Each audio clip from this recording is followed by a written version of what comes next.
చంద్రబాబు నాయుడు, నారా లోకేష్, పవన్ కళ్యాణ్ ఈ కూటమి ప్రభుత్వం ఏదైతే ఎన్నికల ముందు చెప్పిందో రెడ్ బుక్ రాజ్యాంగాన్ని అమలు చేసే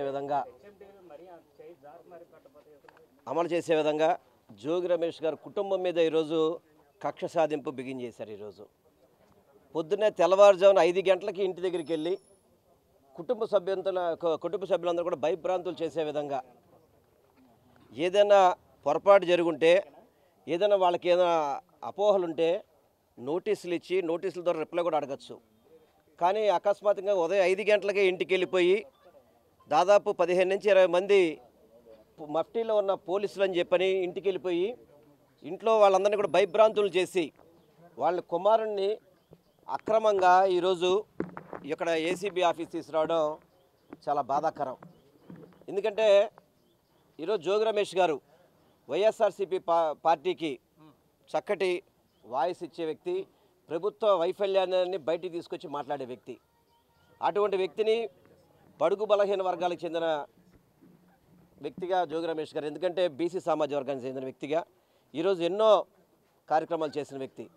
అటువంటి జోగి రమేష్ గారిని భయపెట్టే విధంగా, ఎందుకంటే ప్రభుత్వం చేసే తప్పుడు కార్యక్రమాలని మాట్లాడకూడదు, మీరు మాట్లాడితే మీకు మీ పరిస్థితి ఇదే విధంగా ఉంటుందని చెప్పని ఒక ఎగ్జాంపుల్ చూపెట్టే విధంగా ఈ కూటమి ప్రభుత్వం భయభ్రాంతులు చేయడానికి ప్రయత్నం చేస్తుంది. కానీ ఒక్కటే చెప్తున్నాం, మీరు ఎన్ని కక్ష సాధింపులు చేసినా జైలు శిక్షగా సిద్ధంగా ఉంటారు తప్ప ఏ ఒక్కరూ కూడా భయపడే పరిస్థితి లేదు. జోగి రమేష్ గారి కుటుంబానికి వైఎస్ఆర్సీపీ పార్టీ పూర్తిగా కూడా అండగా ఉంటుంది. మీరు పెట్టే తప్పుడు కేసులకి భయపడే పరిస్థితి లేదు. వాళ్ళు అన్ని విధాలా కూడా ఏ విధంగా అయితే భూములు రిజిస్ట్రేషన్ చేసుకోవాలో ఆ విధంగా లీగల్గానే ఆ స్థలాలను కొనుక్కుంటే దాంట్లో తప్పుడు రాతలు అని చెప్పని ఏదో విధంగా వాళ్ళ కుటుంబాన్ని ఇబ్బంది పెట్టాలని చెప్పని చేయడం అనేది ఇది చాలా బాధాకరం. నేను ఒక్కటే చంద్రబాబు నాయుడు గారిని కోరుకుంటున్నాను మీ మీడియా ద్వారా, మనం ప్రతి సంవత్సరం కూడా మేలో అమ్మఒడి ఇవ్వాలి. వైఎస్ఆర్సీపీ ప్రభుత్వం ఒకరికి ఇస్తానంది, మీరు అందరికి ఇస్తా అని చెప్పారు. కనీసం ఆ ఒక్కరు కూడా ఎందుకు ఇవ్వలేకపోయారు మీరు? ఈరోజు బళ్ళు ఓపెన్ అయిపోయినాయి. మనం జూలై ఆల్రెడీ ఆగస్టుకు వచ్చేసాం ఆల్రెడీ. ఇవాళ వరకు మీరు అమ్మఒడి ఎందుకు ఇవ్వలేదు? అదే రైతు భరోసా మేము 20,000 ఇస్తా అన్నావు, గతంలో ఇచ్చిన అమౌంట్ కూడా ఇవ్వాలి కదా, గతంలో ఇచ్చిన అమౌంట్ అయినా ఇప్పుడు ఇవ్వాలి కదా. ఈ పథకాలు అమలు చేయకపోవడం వల్ల ఇవన్నీ నిలదీస్తామేమో అని చెప్పని వైఎస్ఆర్సీపీ శ్రేణులను ఎక్కడ పడితే అక్కడ అక్రమ కేసులు పెట్టి దాడులు చేసి చంపేయడాలు కూడా మీరు చూశారు కదా. మొన్న నంద్యాల కానీ వినుకొండలో చూశారు కదా ఏ విధంగా దారుణంగా చంపేశారో. ఎన్నాళ్ళు చేస్తారు మీరు ఈ అరాచకాలు? ఎన్నాళ్ళు మీరు చేసేది అరాచకాలు? దీనివల్ల భయపడతారా? రెట్టింపుగా మీ మీద కోపంతో బయట రావడం జరుగుతుంది. దయచేసి మీకు ఇచ్చిన అవకాశాన్ని సద్వినియోగం చేసుకొని ప్రజలకి మంచి పరిపాలన అందించండి. అలా కాకుండా మీరు అక్రమ కేసులు పెడతాం, మిమ్మల్ని చంపేస్తాం, మేము దాడులు చేస్తామంటే మేము కూడా తిరగబడే రోజులు దగ్గరలో ఉన్నాయని చెప్పి మాత్రం మీరు గమనించాలని మాత్రం మీ అందరికీ హెచ్చరిస్తున్నాను. నేను ఈ రాష్ట్రంలో జరుగుతూ ఉంది రెడ్ బుక్ రాజ్యాంగం. నోరున్న వాళ్ళని, పేదవారిని, బడుగు బలహీన వర్గాల వాయిస్గా వినిపించే వారిని అణగద్రొక్కాలని, వీళ్ళని అణగదొక్కితే జగన్మోహన్ రెడ్డి గారిని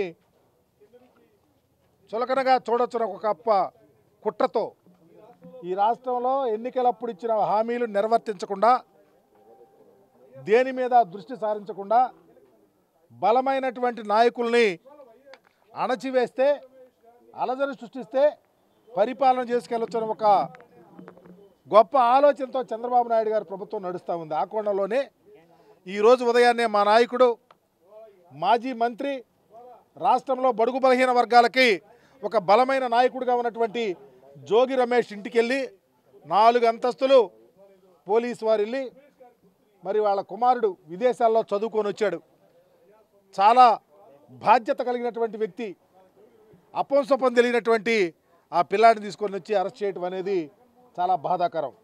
నిజంగా అగ్రిగోల్డ్ వ్యవహారంలో రాజు పాత్ర ఉంటే జోగి రమేష్ గారు ₹1 కోటి దగ్గర ఖర్చు పెట్టి మోసపోయాడు. అది తప్పుదా ఒప్పా అనేది నిర్ణయించాల్సింది అధికారులు.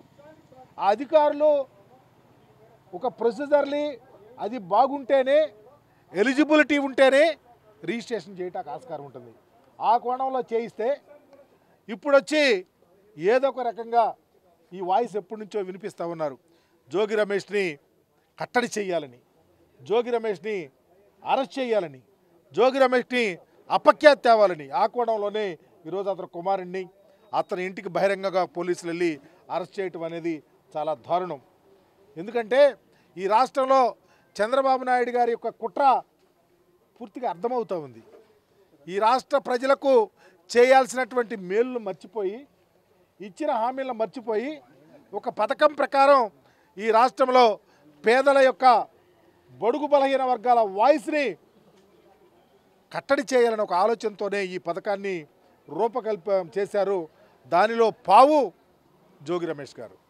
ఏది ఏమైనప్పటికీ రాష్ట్రంలో ఉన్నటువంటి ఈ బడుగు బలహీన వర్గాలు, పేదలు జోగి రమేష్కి అండగా ఉండటానికి సిద్ధంగా ఉంటాం. ఏ పరిస్థితికి వెళ్ళినా జోగి రమేష్ని అండగా ఉండటానికి సిద్ధంగా ఉంటాం. అట్లాగే వైఎస్ఆర్ కాంగ్రెస్ పార్టీ పూర్తి సహాయ సహకారాలతో ఉంటుంది. జగన్మోహన్ రెడ్డి గారు ఖచ్చితంగా జోగి రమేష్ కుటుంబానికి అండగా ఉంటారు. ఎందుకంటే వైఎస్ఆర్ కాంగ్రెస్ పార్టీ బలమైనటువంటి పార్టీ. పేద ప్రజలు, బడుగు బలహీన వర్గాలతో పాటు ఉన్నత కులాల్లో ఉన్న పేదవారిని కూడా కాపాడుకోవాలన్న గొప్ప ఆలోచనతో పనిచేస్తున్నటువంటి పార్టీ. ఏదో ఉడతూపులకి చింతకాయలు రాలితే ఏదో పోలీస్ కేసులు పెట్టేస్తే అయిపోదు. ప్రజలు గమనిస్తూ ఉన్నారు ఏం జరుగుతూ ఉంది, ఎలా చేస్తూ ఉన్నారు, ఎలా ప్రవర్తిస్తూ ఉన్నారు, ఏ విధంగా దాడులు, అఘాయిత్యాలు, అమానుషాలు చేస్తూ ఉన్నారు అనేది ఈరోజు ఈనాడు పేపర్లో చూసాం. అసలు చూస్తూ ఉంటే నవ్వు వస్తూ ఉంది.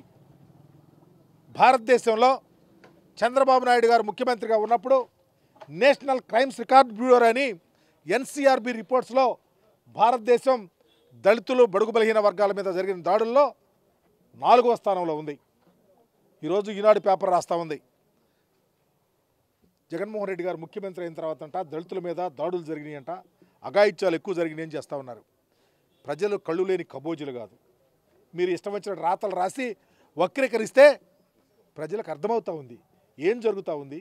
జగన్మోహన్ రెడ్డి గారి పరిపాలన పేద ప్రజలకు ఎంత అండగా ఉంది. జగన్మోహన్ రెడ్డి గారి టైంలో ఎవరికి ఎలా జరిగినాయి, ఎక్కడన్నా చిన్న అంటువర్డ్ ఇన్సిడెంట్ జరిగితే జగన్మోహన్ రెడ్డి గారు ఎంత రియాక్ట్ అయ్యారు, ఎంత ప్రతిపాదించారు, ఎంత పేదవారికి అండగా ఉన్నారనేది మీరు వచ్చిన తర్వాత ఎన్ని అఘాయిత్యాలు జరుగుతూ ఉన్నాయో, ఎంత కర్కశంగా దాడులు చేయిస్తూ ఉన్నారో, పేద ప్రజలను ఏ విధంగా భయపెడతా ఉన్నారో దానిలో ప్రధాన భూమికే జోగి రమేష్. జోగి రమేష్ కుమారుని అరెస్ట్ చేయడం అనేది దారుణం, అమానుషమని మీ ద్వారా తెలియపరుస్తా ఉన్నాను. Please subscribe Telugu politics.